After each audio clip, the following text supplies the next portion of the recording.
Hello बच्चों, स्वागत है हमारे यूट्यूब चैनल फिजिक्स विद के उत्तम में। और आज हम लोग 11th क्लास की फिजिक्स में रोटेशनल मोशन का लेक्चर नंबर 5 पढ़ने जा रहे हैं। और आज हम लोग पढ़ेंगे सतत पिंडों का जड़त्व आघूर्ण किस प्रकार से ज्ञात करते हैं।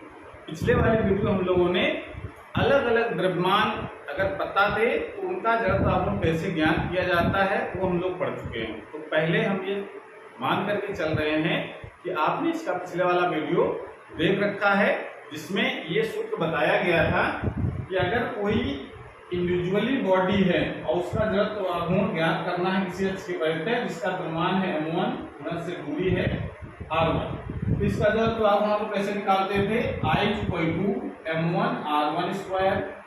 अगर इसी के रिस्पेक्ट में इसी के परितः दूसरा द्रव्यमान घूम रहा है, इसका द्रव्यमान है m2 गुणा से दूरी है r2, तो उसका भी अगर इसी में ऐड करना है तो m2 × r2 स्क्वायर, इसमें का जड़त्व आघूर्ण हो गया। अगर तीसरा भी घूम रहा है, इसका द्रव्यमान है m3 गुणा से दूरी है r3, ये भी जोड़ देते थे हम लोग m3 × r3 का स्क्वायर।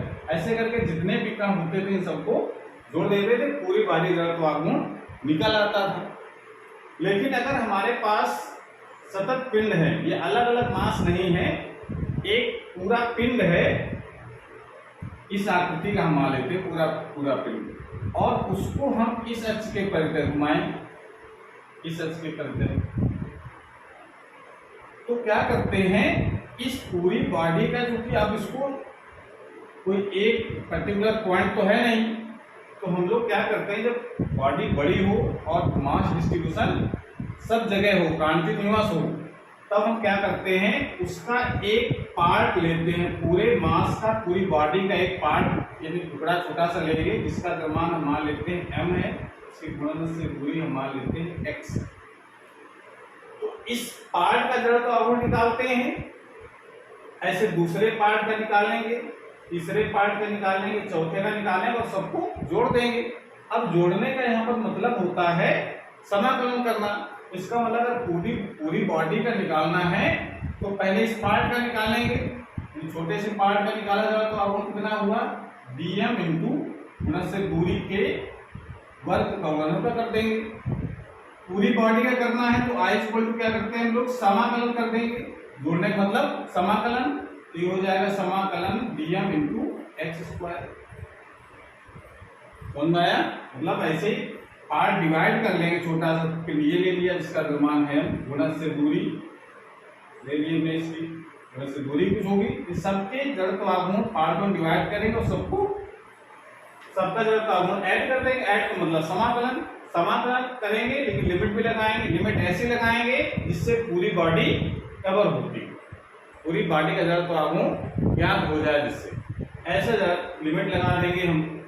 अब लिमिट अलग अलग होंगी, इस बॉडी का जड़त्व आघूर्ण निकाल रहे हैं, उसके हिसाब से हमको करना है कि लिमिट हम कहां से कहां तक रखेंगे। तो ये आपको जब भी सतत पिंडों जड़त्व आघूर्ण बात होगी तो आपको ये वाला सूत्र याद रखना है। कौन सा सूत्र याद रखना है, I = समाकलन dm × x। ये सूत्र आपका सतत पिंडों के लिए यूज होगा। कैसे यूज होगा, ये जरा एक एक बॉडी के लिए अलग अलग हम लोग ज्ञात करेंगे। समझ में आ रहा है? अलग अलग पिंड है, उसका जड़त्व आघूर्ण अलग अलग पिंड में ना कहकर अलग कण है, जड़त्व आघूर्ण निकालना है तो हम ये वाला सूत्र यूज करेंगे। एक कॉन्टिन्यूअस बॉडी है तो उसको हम उसके एक पार्ट का जड़त्व आघूर्ण निकालेंगे और उसका समाकलन करेंगे। ठीक है ना? इस तरीके से सतत पिंडों का जड़त्व आघूर्ण निकालने के लिए आपको इस वाले फार्मूले का यूज करेंगे, I = समाकलन dm × x²।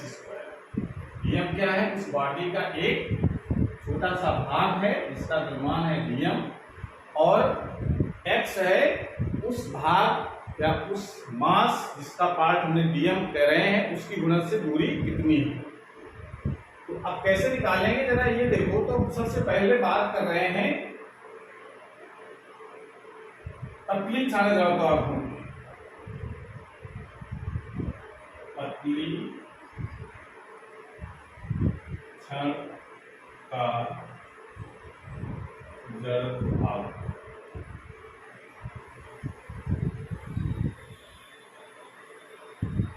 इस क्षण का जड़त्व आघूर्ण निकालना है तो क्या करना पड़ेगा। मान लेते हैं पहले, माना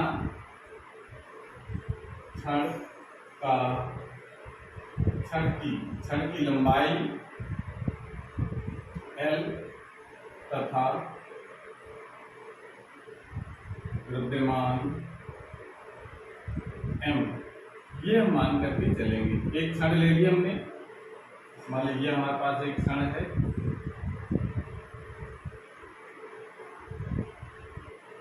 इसकी लंबाई टोटल हमने कितनी मानी है L, और इसका जो मास है वो M, और इस क्षण को हम इसके द्रव्यमान केंद्र से गुजरने वाले एक्स के परितक माना है इस क्षण ऐसे, यानी ये जो लंबाई इधर तरफ कितनी होगी L/2 और इधर से भी L/2।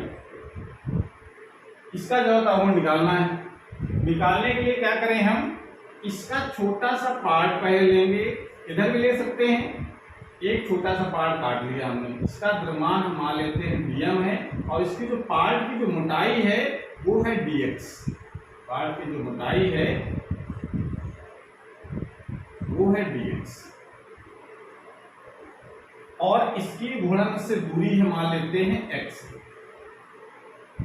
तो अब हमको सूत्र तो लगाना है dm/x² का, ठीक है ना। dm कितना होगा, इस छोटे से पार्ट का मास कितना होगा, तो चूंकि ये मास पूरी लेंथ में डिस्ट्रीब्यूटेड है, तो इसका मतलब हमको निकालना पड़ेगा इसका पहले एकांक लंबाई का द्रव्यमान कितना होगा। तो क्षण की एकांक लंबाई का द्रव्यमान, क्षण की एकांक लंबाई का द्रव्यमान कितना हो जाएगा m/L। टोटल लंबाई L है, इसका द्रव्यमान है m, L लंबाई का द्रव्यमान है, तो एक लंबाई का द्रव्यमान कितना हो जाएगा m/L। अब जो पार्ट हमने लिया है उसकी लंबाई कितनी है dx, तो dx लंबाई के क्षण का द्रव्यमान कितना हो जाएगा, dx लंबाई की क्षण का द्रव्यमान, इसी को हम लोग क्या करते हैं dm, और इसका मान कैसे निकालेंगे, तो एक लंबाई का द्रव्यमान है m/L, 2 मीटर लंबी क्षण होगी तो 2m/L, 3 मीटर लंबी क्षण होगी 3m/L, ऐसे dx लंबी क्षण है तो m/L इंटू dx, ये dm की वैल्यू निकाल दी हम लोगों ने। अब जब dm पता चल गया, दूरी हमने x माने रखी है कितनी है, तो निकाल सकते हैं क्षण के, क्योंकि देखिए गुणन बदल जाएगा तो उसका जड़त्व आघूर्ण बदल जाएगा। हम कौन सा गुणन ले रहे हैं, जो द्रव्यमान केंद्र से गुजरता है, क्षण के द्रव्यमान केंद्र से गुजरने वाले अक्ष की परितः जड़त्व आघूर्ण, जड़त्व आघूर्ण I इक्वल टू, पहले हम छोटे से पार्ट का निकालेंगे, और छोटे से पार्ट का निकालेंगे तो कितना हो जाएगा dm इंटू x², और फिर उसका समाकलन करेंगे तो पूरी क्षण का आएगा। अब समाकलन करने के लिए हमको dm की वैल्यू ये रखनी पड़ेगी यहाँ, और लिमिट भी लगानी पड़ेगी, जो हमने बताया कि ऐसी लिमिट लगानी जो पूरी बॉडी को कवर करती है। जब बॉडी यहाँ से घूम रही है तो इधर से यहाँ तक की लिमिट पूरी लगाएंगे, तो इसको मान लेते हैं इधर लिमिट लगाएंगे प्लस L/2, इसके इधर भी बॉडी जो पार्ट लेंगे भाई, पार्टों डिवाइड करके तो ऐड करना है, तो ऐड करने का मतलब समाकलन। तो अगर इधर कुछ पार्ट लेंगे तो इधर की लिमिट कहाँ तक रखेंगे, -L/2 से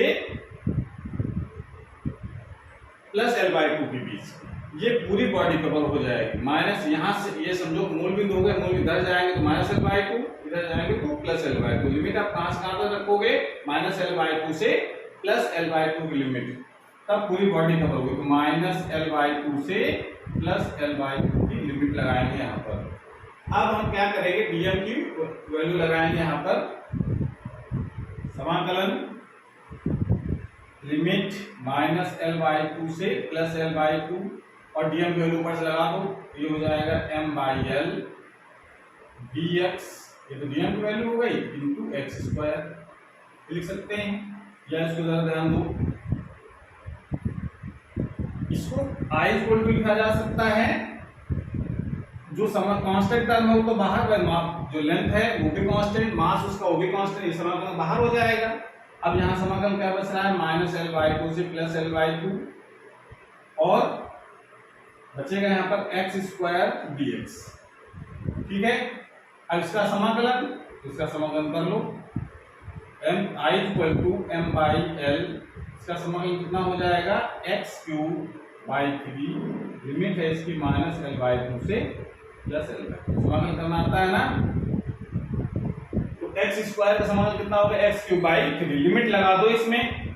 लिमिट पहले हम कौन सी लगाएंगे, उच्च लिमिट मतलब +l/2 रखेंगे, यहाँ पर कितना हो जाएगा, l³ इसका क्यूब करेंगे तो 2 का क्यूब 8, 8 3 24, और माइनस लगाएंगे, माइनस उच्च लिमिट निम्न लिमिट रखेंगे तो माइनस यहाँ से फिर आएगा, -l/2 रखेंगे तो माइनस का यहाँ पर वैल्यू आएगी, तो माइनस तो प्लस हो जाएगा l³/24, इतना हो जाएगा।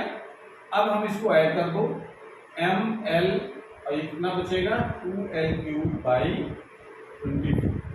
ये 2 से ही कट जाएगा 12, से पावर कम हो जाएगी, i = आ जाएगा, देखो ml²/12। ये होता है जड़त्व आघूर्ण द्रव्यमान केंद्र से गुजरने वाले अक्ष के परितः। क्लियर हो गया।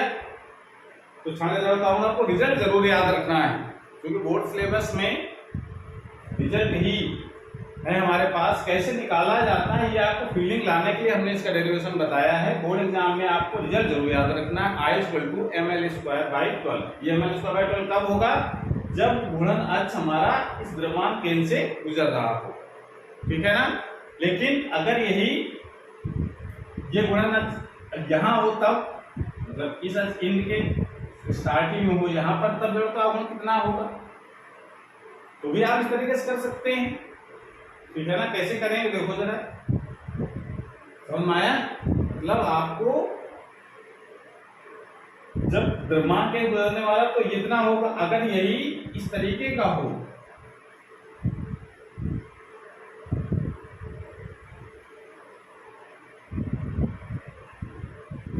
जब ये निकालने का अभ्यास सभी लोग करेंगे कि अगर घूर्णन अक्ष हमारा इस एक केंद्र पर है, यहाँ पर एक सिरे, क्षण के एक सिरे पर ऐसे अक्ष है, इसको घुमाना है, तो जड़त्व आघूर्ण कितना होगा। तो उसके लिए हम लोग फिर वही एक छोटा सा पार्ट लेंगे, dm, इसका द्रव्यमान dm है, मोटाई है dx, घूर्णन अक्ष से दूरी हम मान लेंगे कितनी है, x। तो जड़त्व आघूर्ण का सूत्र तो हम यही लगाएंगे, बस आपको क्या कर देना है, द्रव्यमान केंद्र की जगह क्षण के एक सिरे से, यहाँ पर क्या वर्ड आ जाएगा, क्षण के एक सिरे से गुजरने वाले अक्ष के जड़त्व आघूर्ण, तो बाकी चीजें सब वही रहेंगी, लिमिट में केवल अंतर आएगा। लिमिट में अंतर क्या आएगा, देखो लिमिट में क्या अंतर आएगा। अब देखिए यहां से यहां तक बॉडी कवर करना है, ये मूल बिंदु हो गया, 0 से लेकर के टोटल लंबाई हमको पता है l है, तो यहाँ 0 से l की लिमिट लगाएंगे तब पूरी बॉडी कवर होगी। तो यहाँ पर लिमिट कौन सी लगानी है, 0 से l, बस इतना केवल चेंज करना है, बाकी सब कुछ 0 से l की लिमिट, बाकी सब ये अंदर वाला पार्ट वही रहेगा। यहाँ लिमिट 0 से l,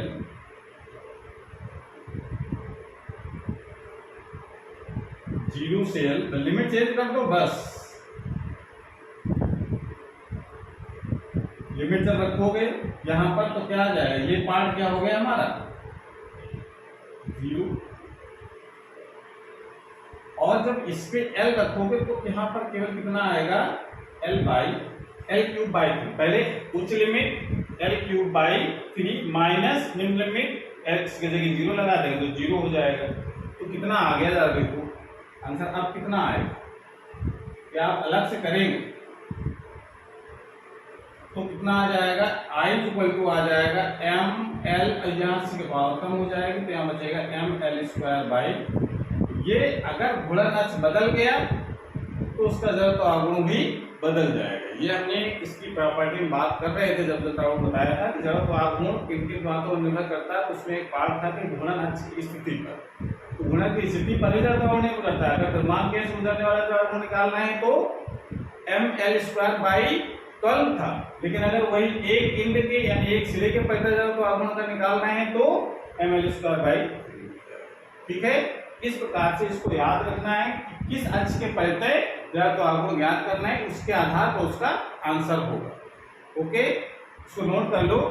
उसके बाद फिर हम बात करेंगे हम लोग एक रिंग है और रिंग का जड़त्व आघूर्ण कैसे निकालेंगे। ठीक है, रिजल्ट जरूर याद रखें इसके सभी के, किस अक्ष के परितः किसका जड़त्व आघूर्ण कितना होता है।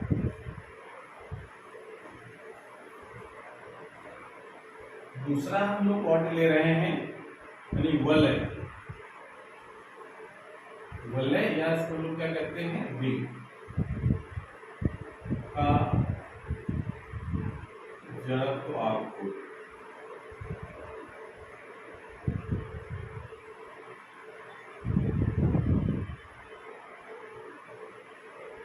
इसमें भी हम मान लेते हैं ऐसे रिंग हमारे पास है, माना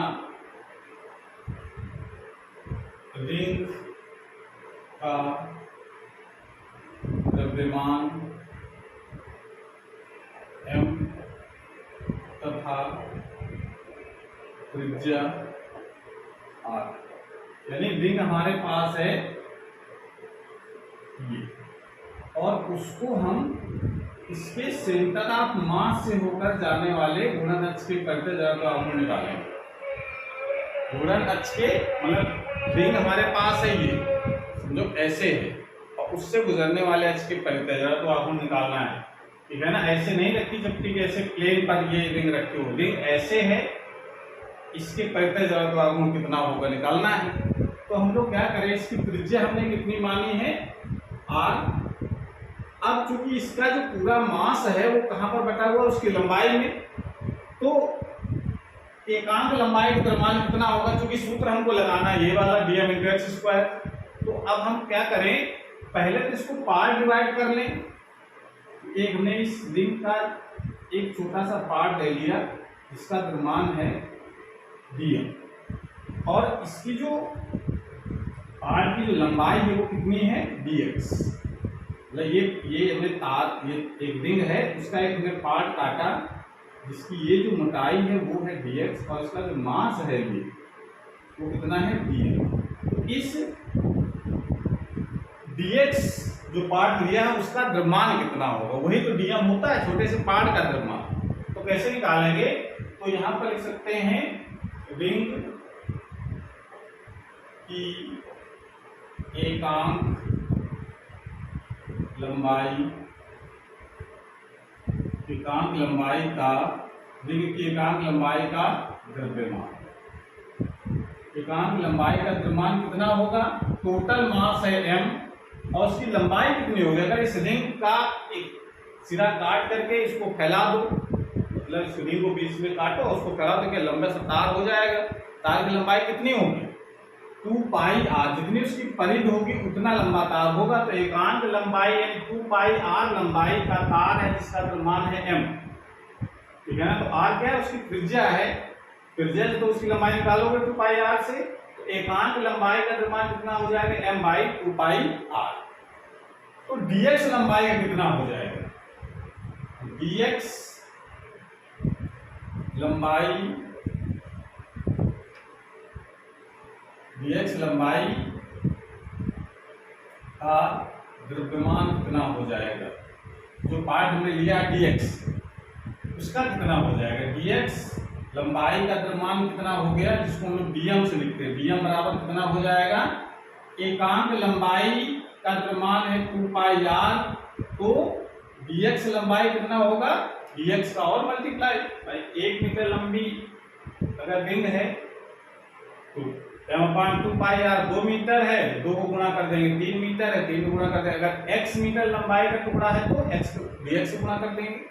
इस प्रकार से ये डीएम निकाल लिया, डीएक्स लंबाई का द्रव्यमान इतना हो गया।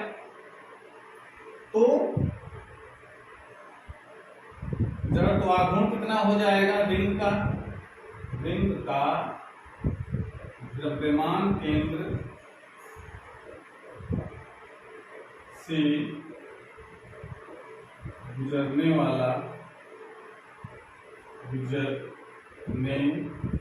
वाले अक्ष, रिंग का द्रव्यमान केंद्र से गुजरने वाले अक्ष के परितः जड़त्वाघूर्ण कितना होगा I कैसे निकालेंगे, समाकलन करके, समाकलन dm इंटू एक्स स्क्वायर, ये तो मेन सूत्र होता है। अब यहां पर जरा देखो dm से गुणन से दूरी कितनी है, वो x होगी, यहाँ पर उसकी त्रिज्या के बराबर दूरी होगी कि नहीं, इसका मतलब हम यहाँ पर x न लिखेंगे, क्या लिखेंगे r। ये बात समझ में आई। मेन सूत्र हमारे पास होता है किसी भी बॉडी का समाकलन जब करेंगे तो dm into x square, dm तो मास हो गया, x क्या होता है गुणन से उसकी दूरी कितनी है, तो दूरी यहाँ पर कितनी r, जितनी उसकी त्रिज्या है, इसी के परितः घूम रहा है ऐसे, तो x की जगह कितना हो जाएगा r इंटू r स्क्वायर हो गया। ये सर dm की वैल्यू ये यहाँ पर लगाओ और लिमिट भी आपको लगानी है। अगर ये पूरी रिंग का जब राउंड निकाला तो ऐसे छोटे छोटे पार्ट डिवाइड करेंगे और सबका निकालेंगे, तो सबके लिए अगर यहाँ पे पार्ट लिया हमने छोटा सा, इसका मास है dm और इसकी दूरी तो हमेशा r ही रहेगी। यहाँ अगर ले लेंगे छोटा सा पार्ट तो दूरी तो इसकी r ही रहेगी, मास इसका dm ले लिया हमने। तो जितने भी पार्ट हम लेंगे सबके लिए r सेम रहेगा, दूरी सबकी सेम रहेगी। तो अगर पूरा करना है तो इसका मतलब यहाँ से ले करके पूरी लंबाई कवर करना है तो आपको 0 से लेकर के 2 पाई r ये लिमिट आपको रखनी पड़ेगी। कितनी रखनी पड़ेगी, 0 से लेकर के 2 पाई r, तब तो पूरी रिंग कवर होगी। 0 से एक राउंड लगाएंगे तो कितने एंगल से घूम जाएंगे, 2 पाई, वह एंगल से कितने घूमेंगे हम, 2 पाई एंगल से घूमेंगे, लेकिन लंबाई कितनी चलेंगे हम, 2 पाई r के बराबर। तो आपको कितना dm कैसे कवर होगा, 2 पाई r जब लंबाई चलेंगे तो 2 पाई r लंबाई, 0 से 2 पाई r की लिमिट लगा देनी है। dm की वैल्यू रख दो इसमें, समाकलन 0 से 2 पाई r, बस dm की वैल्यू रखो, समाकलन m 2 पाई r इंटू dx, जो कांस्टेंट टर्म है उसको बाहर, तो जब बाहर कर लोगे i स्क्वायर कितना हो जाएगा, m अपान 2 पाई r, तो बाहर कर लिया, कांस्टेंट होते हैं बाहर हो जाते समाकलन के। अब यहाँ पर क्या बच रहा है, 0 से 2 पाई r की तो लिमिट है और यहाँ बच रहा है dx, तो dx का समाकलन कितना होता है, m अपान 2 पाई r, और इसका समाकलन कर देंगे तो हो जाएगा x, dx समाकलन क्या होता है x, 0 से 2 पाई, लिमिट लगानी है, पहले उच्च लिमिट माइनस निम्न लिमिट, m अपान 2 पाई r, यहाँ पर x की जगह 2 पाई r माइनस 0 हो जाएगा। इसका r स्क्वायर भी है, इंटू r स्क्वायर छूट गया यहाँ पर, इंटू r स्क्वायर, तो dm की वैल्यू है ना, इंटू r स्क्वायर भी तो रहेगा, r स्क्वायर को भी बाहर निकालेंगे, r स्क्वायर भी यहाँ पर बाहर आ जाएगा, इसके तो कांस्टेंट सब बाहर, r स्क्वायर यहाँ पर भी बाहर रहेगा। अब तो i कितना बचेगा, इधर देखो i स्क्वायर को कितना बच रहा है, m और r क्यूब, और ये तो r क्यूब हो जाएगा ना ये, और यहाँ बचेगा 2 पाई अपॉन 2 पाई r, ये बचा। यहाँ से कोई इसका स्क्वायर कम हो जाएगा, 2 पाई कट जाएगा, क्या बचेगा, i स्क्वायर टू बचेगा m r स्क्वायर, तो बचा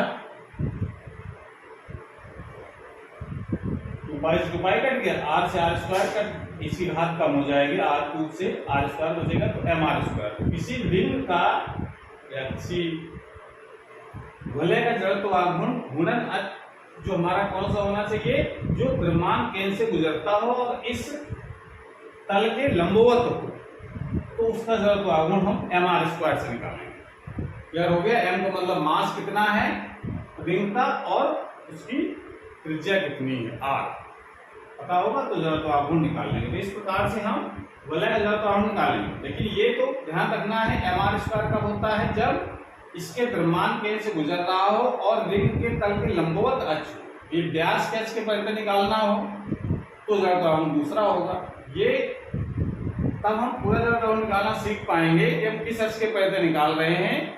ये हम लोग जब जरूरत आघूर्ण संबंधी कुछ दो प्रमेय पढ़नी है, लंब अक्षों की प्रमेय और समांतर अक्षों की प्रमेय, तो वो जब पढ़ लेंगे तो फिर जिस अक्ष के परिधि चाहेंगे उस अक्ष के परिधि आघूर्ण निकाल सकते हैं। ठीक है ना? तो अभी ये हम लोग निकाला किसके अक्ष के परिधि, जो द्रव्यमान केंद्र से गुजर रहा हो और इस रिंग के तल के लंबवत अक्ष हो, तब आप mr² लगाएंगे। लेकिन अगर यही अगर अक्ष की पोजीशन बदल दी जाए, व्यास के परिधि घुमाया जाए या इसके एक सिरे के परिधि घुमाया जाए तो जरूरत आघूर्ण कितना होगा वो हम लोग जब हम प्रमेय पढ़ेंगे तो निकालना सीखेंगे कि कैसे जरूरत आघूर्ण ज्ञात किया जाता है दूसरे अक्षों के परिधि। तो इस तरीके से इसका रिजल्ट जरूर याद रखना है। रिंग जरूरत आघूर्ण क्या होता है mr², याद रखो। उसके बाद अगर हम बात करेंगे एक और बॉडी की,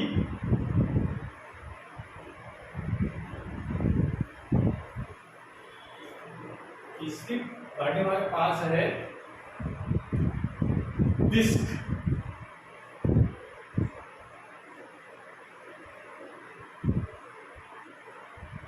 डिस्क का जड़त्व आघूर्ण अगर निकालना है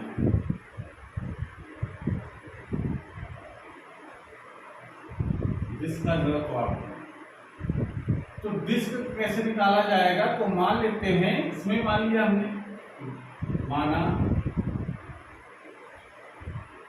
डिस्क का द्रव्यमान m तथा त्रिज्या r। जब डिस्क समझ रहे हैं, एक पूरी गोल प्लेट समझो, ये हमने एक प्लेट ले ली है गोल। रिंग और प्लेट में क्या अंतर होता है, रिंग में जो मास होता है बिल्कुल एकदम किनारे किनारे होगा, लेकिन जो डिस्क लेंगे तो वो पूरा भरा होगा, समझो प्लेट समझो गोल है और उस प्लेट से गुजरने वाले द्रव्यमान केंद्र से जो अक्ष गुजर रहा हो और उस प्लेट के लंबवत अक्ष उसके परिधि हम जरूरत आघूर्ण निकालेंगे। ऐसे प्लेट हमारे पास ऐसे है, गोल प्लेट है और उसके केंद्र से गुजरे और उस प्लेट के लंबवत अक्ष उस अक्ष के परिधि जरूरत आघूर्ण हमको ज्ञात करना है। इसके लिए हम लोग क्या करते हैं, अब जरा देखो इसका जो मास है वो लंबाई में नहीं बटा हुआ है, रिंग में लंबाई में बटा था, इसका पूरा मास किसमें बटा हुआ है, उसके पूरे एरिया में यानी क्षेत्रफल में। तो जब क्षेत्रफल बटा तो एकांक क्षेत्रफल का कितना द्रव्यमान ये निकाल लो।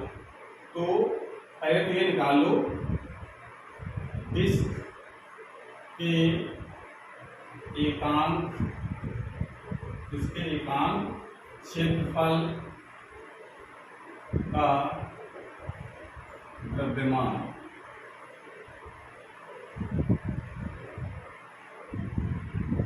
डिस्क के एकांक क्षेत्रफल का द्रव्यमान कितना हो जाएगा। अब देखो इसका द्रव्यमान टोटल m है, क्षेत्रफल कितना होगा, अगर उसकी त्रिज्या अगर हम मान लेते हैं, त्रिज्या हम मान लेते हैं r, तो इसका पूरा एरिया कितना होगा पाई r² होगा कि नहीं। भाई पूरा एक सर्किल बना हुआ है, सर्किल का जो क्षेत्रफल होता है वो पाई r² होता है, तो पाई r² क्षेत्रफल है, एकांक क्षेत्रफल का द्रव्यमान निकालना है तो m/r² कर देंगे। अब हम जब जब आघूर्ण निकालना है तो क्या करते हैं, हम इसमें कोई एक छोटा सा टुकड़ा नहीं लेंगे, टुकड़ा लेंगे पर गोल टुकड़ा लेंगे। मतलब समझो कि हमने इस अक्ष के परिधि एक रिंग बना ली, रिंग काट लिए। समझो रिंग हमने कल्पना करना है कि हमने इसके परिधि एक ऐसे छल्ला काटा और एक ऐसे छल्ला काट दिया, तो हमको क्या मिल जाएगा, मतलब हमने इस तरीके से काटा तो ये हमको रिंग मिल जाएगी। अगर कोई गोल है प्लेट है उससे पहले 20 से एक पहले काट दो और फिर थोड़ा सा दूर पर और काट दो तो एक हमको छल्ला जैसा मिल जाएगा।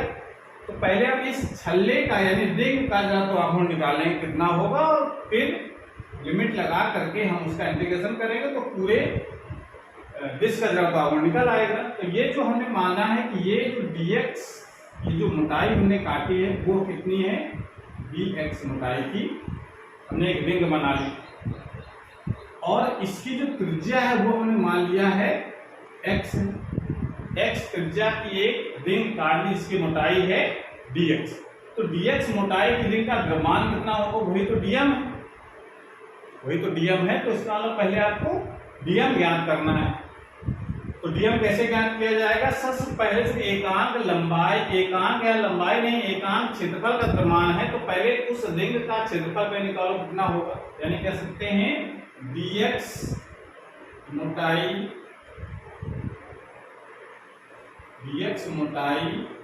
की रिंग, यहाँ पर क्या लिखेंगे हम लोग, रिंग जो रिंग काटी है पूरी देश, उसका हमने dx मोटाई की रिंग काट ली। तो dx मोटाई की रिंग का क्षेत्रफल कितना होगा, पहले तो ये निकालो, पहले का क्षेत्रफल कितना होगा ये जरा देखो। अगर हम एक रिंग ले ले और रिंग को ऐसे कट करके उसको पूरा फैला दें तो कितने हमको इस तरीके की दिखाई पड़ेगी कि नहीं पड़ती है, ऐसे जिसकी मोटाई ये dx होगी ये वाली, और ये लंबाई कितनी होगी बताओ, लंबाई कितनी होगी, ये x त्रिज्या का एक रिंग है ये, तो लंबाई कितनी होगी 2 पाई x, 2 पाई r होगी, तो x इसकी त्रिज्या तो 2 पाई x हो जाएगी, ये टोटल लंबाई हो गई। और इसकी मोटाई कितनी dx, तो एक आयत जैसा बन गया, क्षेत्रफल कितना हो जाएगा, लंबाई बोलते हैं चौड़ाई, तो dx मोटाई की रिंग का क्षेत्रफल कितना हो जाएगा 2 पाई x इंटू dx। समझ में आ गया, ये तो dx मोटाई की रिंग का क्षेत्रफल आ गया इतना। तो dx मोटाई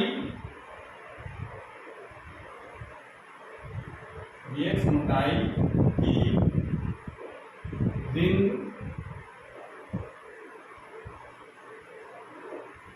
का द्रव्यमान कितना हो जाएगा, वही तो dm है, जो पार्ट काटेंगे वही तो dm होगा।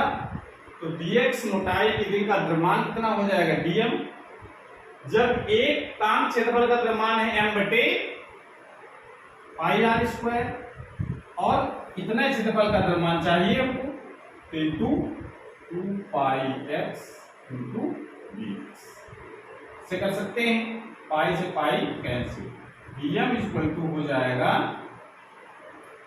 m upon r square 2m upon r square, 2m upon r square और x और dx, ये dm निकालिए हमको, समझ में आ गया। अब जरा देखो dm जब पता चल गया तो इस रिंग का जरा त्रिभुज निकालो, यानी dx मोटाई की जो रिंग हमने बनाई है उसका जड़त्व कितना हो, तो रिंग का जड़त्व आघूर्ण कितना,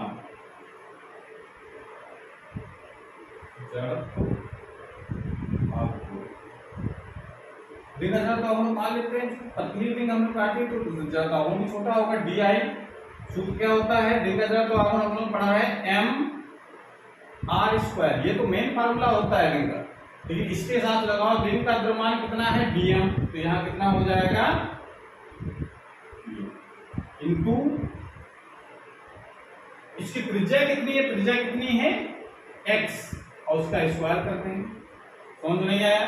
जरा रिंग अगर हमारे पास है अकेली, इसका द्रव्यमान है m और त्रिज्या है इसकी r और इस के पैसे निकाल रहे हैं, तो फार्मूला क्या लगाते हैं हम लोग m आर स्क्वायर, ये तो लगाते हैं। m क्या होता है, रिंग का द्रव्यमान, यहाँ रिंग कौन सी है dx मोटाई की, इसका द्रव्यमान कितना है dm, तो m की जगह क्या हो जाएगा dm, r क्या है त्रिज्या, त्रिज्या इस रिंग की कितनी है x, उसका स्क्वायर x स्क्वायर कितना हो जाएगा। अब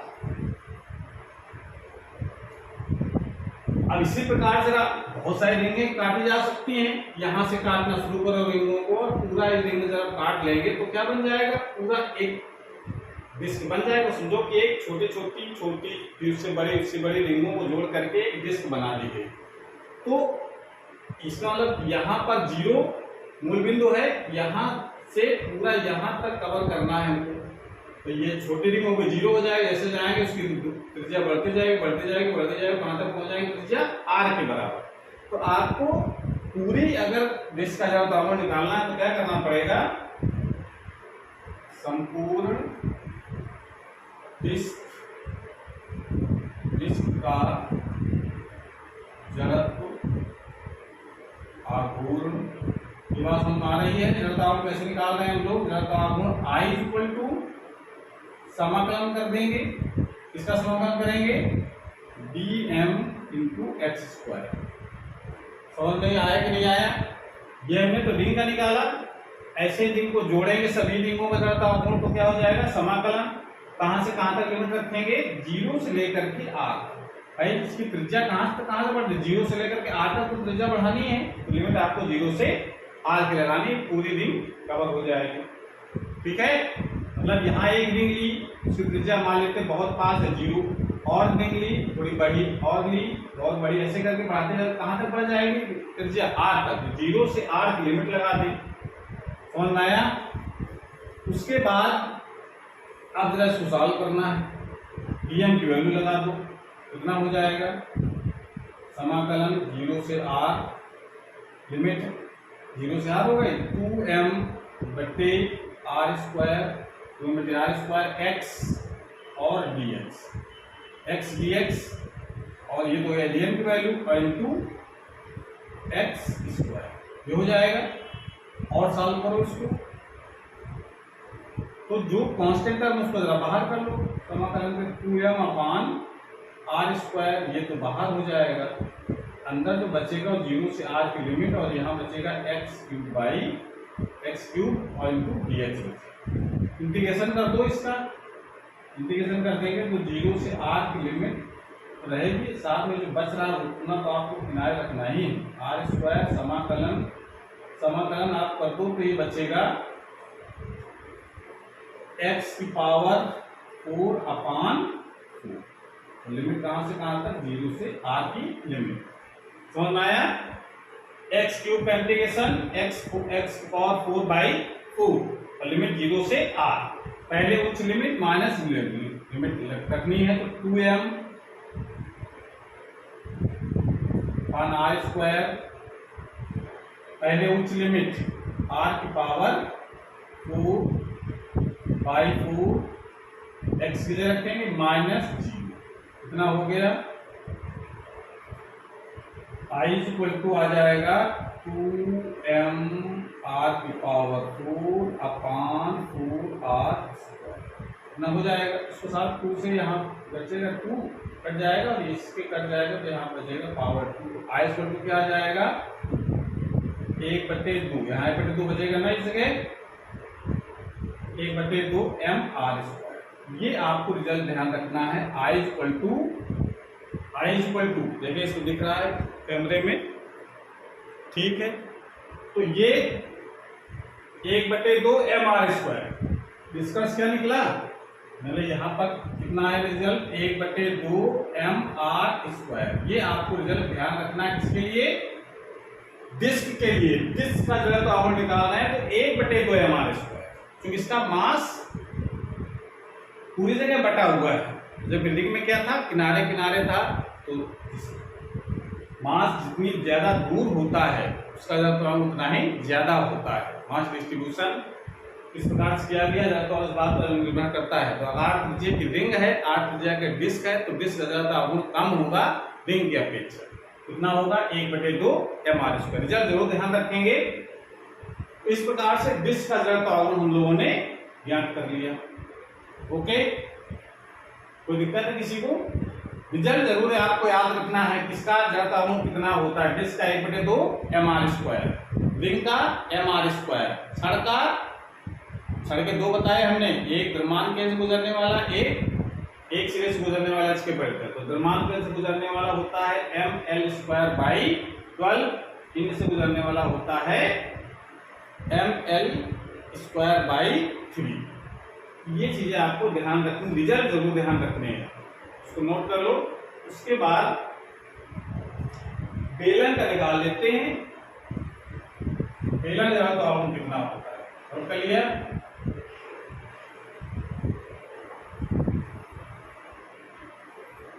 अगला पार्ट हमारे पास है चौथा, ठोस बेलन का जड़ त्रिकोण निकालना हो, ठोस बेलन का जड़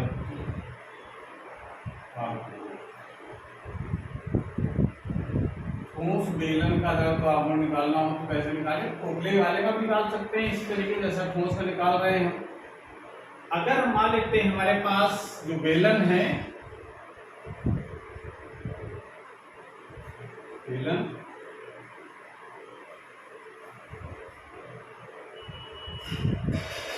मान लिया हमारे पास ये एक बेलन है, इसमें एक ट्रिक आपको लगानी है तो आसानी से हम लोग निकाल पाएंगे।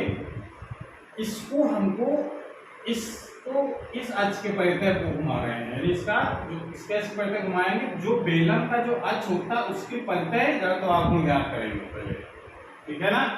इसके लिए क्या करें हम, इसमें हम एक भाई बेलन को अगर ऐसे ऐसे काट दो टुकड़ों में तो छोटा टुकड़ा निकालो तो क्या दिखेगा आपको? एक यहाँ से एक कट मार दिया ऐसे बेलन, जैसे एक बेलन उसको ऐसे कट मारा, उसके बाद फिर उसके पास में दूसरा कट मारेगा तो एक टुकड़ा छोटा सा मिलेगा। यानी एक जैसे बेलन है उसको एक यहाँ से कट करो, एक यहाँ से कट करो, तो ये जो पार्ट दिखेगा पट्टी जैसा दिखेगा क्या? आप काट के देखोगे एक डिस्क के तरीके दिखेगा। ठोस अगर बेलन है, अगर ये अगर खोखला बेलन होता तो रिंग जैसा दिखता, बस अंतर ये है ठोस और खोखले में। तो हम ठोस गोला ले रहे हैं, अगर हम दो जगह कट करेंगे तो वो क्या दिखेगी? एक रिंग। कैसी रिंग दिखेगी?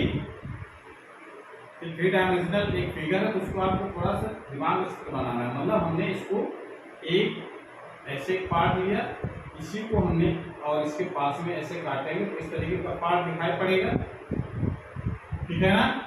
ये इसकी त्रिज्या कितनी होगी? इतनी इसकी बेलन की त्रिज्या है, और ये जो मास होगा वो कितना है इस रिंग का? मान लेते हैं dm। ऐसे ही छोटे छोटे रिंग इसके मतलब रिंग के इसके छोटे डिस्क काट लिए, ठीक है ना। और डिस्क का जड़ त्रिकोण निकाल लेंगे और सबको जोड़ देंगे तो बेलन का हो जाएगा। समझ में आ रहा है? मतलब आपको यहाँ मान लेते हैं, माना बेलन का द्रव्यमान m तथा त्रिज्या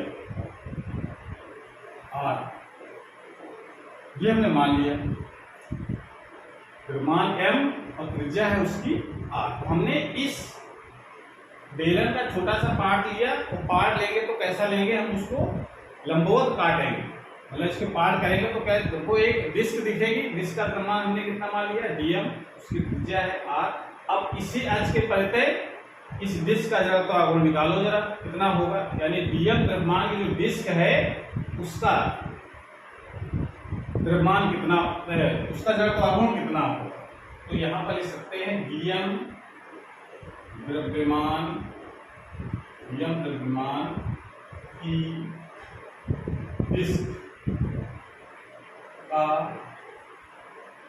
अब इसका अक्ष मान लेते हैं x और x डैश, ये का x व x डैश, x डैश का x डैश अक्ष की परिधि जड़त्व आघूर्ण। अब dm का मान निकाल कर तो हम लोग मान लेते हैं di। छोटा सा पार्ट हमने लिया, निकाला पूरे बेलन का है, छोटे से पार्ट यानी dm द्रव्यमान की जो डिस्क है उसका जड़ त्रिकोण पहले निकालेंगे, और फिर ऐसे बहुत सारे पार्टों में इसको मतलब एक रिंग ये काटी, दूसरी रिंग ये काटी, तीसरी रिंग ये काटी, ऐसे करके ढेर सारे रिंगों को काट करके फिर जोड़ेंगे तो क्या बन जाएगी? बेलन। तो ऐसे डिस्कों का जड़ त्रिकोण निकालेंगे और सबको जोड़ देंगे। अब dm कितना हो जाएगा? फार्मूला डिस्क का जड़ त्रिकोण आपको लगाना है, तो देखिए डिस्क का जड़ सूत्र क्या होता है? 1/2 अभी निकाला हम लोगों ने, mr²। ध्यान रखना है यहाँ पर केवल dm इंटू r² से काम नहीं चलेगा, 1/2 mr²। डिस्क का जड़ त्रिकोण निकालना है ना छोटी सी डिस्क का, तो छोटी सी डिस्क निकालना है तो सूत्र तो वही रहेगा 1/2 mr²। m का मतलब उस डिस्क का द्रव्यमान, तो डिस्क का द्रव्यमान कितना है? dm, और r उसकी त्रिज्या कितनी है? त्रिज्या तो हम r ही मानेंगे, ठीक है ना। अब जितनी भी रिंग हम काट रहे हैं, जितनी भी डिस्क काट रहे हैं, सबकी त्रिज्या r होगी। त्रिज्या तो सबकी सेम आएगी और सबके द्रव्यमान भी अगर हम dm मान लेते हैं, ऐसा कर सकते हैं ना। तो जब एक का इतना है तो पूरे करना है तो क्या करना पड़ेगा, समाकलन, यानी संपूर्ण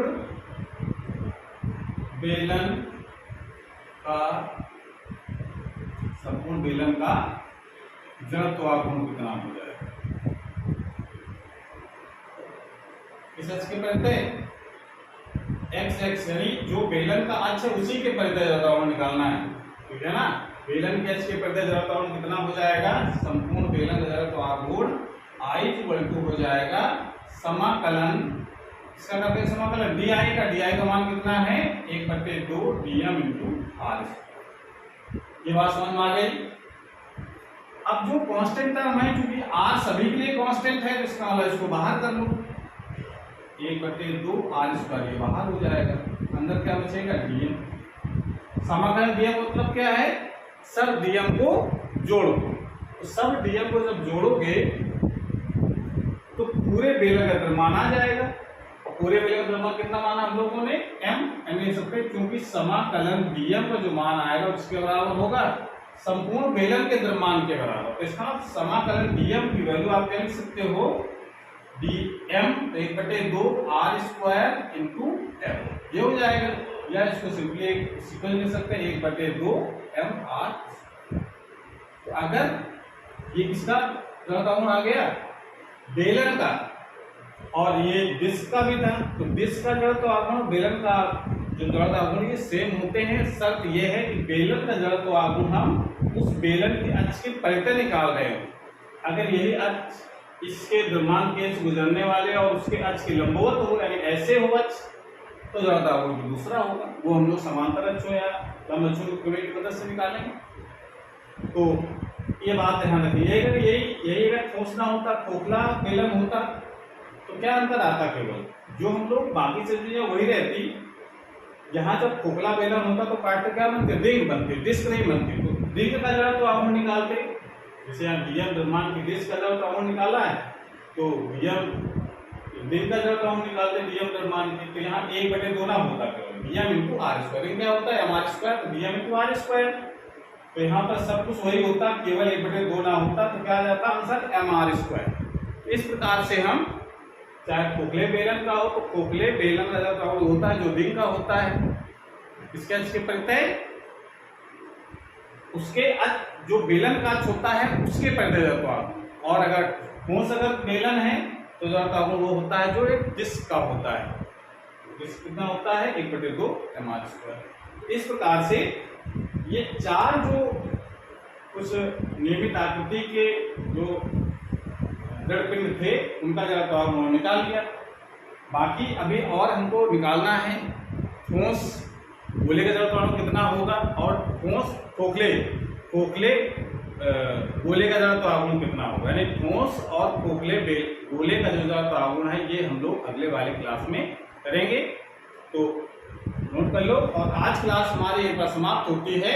अगर ये वीडियो अच्छा लगा हो तो इसको लाइक करें, अपने दोस्तों को शेयर करें, और चैनल अभी तक सब्सक्राइब नहीं किया तो सब्सक्राइब करें, इससे नए वीडियो अपलोड हो उसकी नोटिफिकेशन आपके पास सबसे पहले पहुंच जाए। पढ़ाई करते रहिए। Thank you.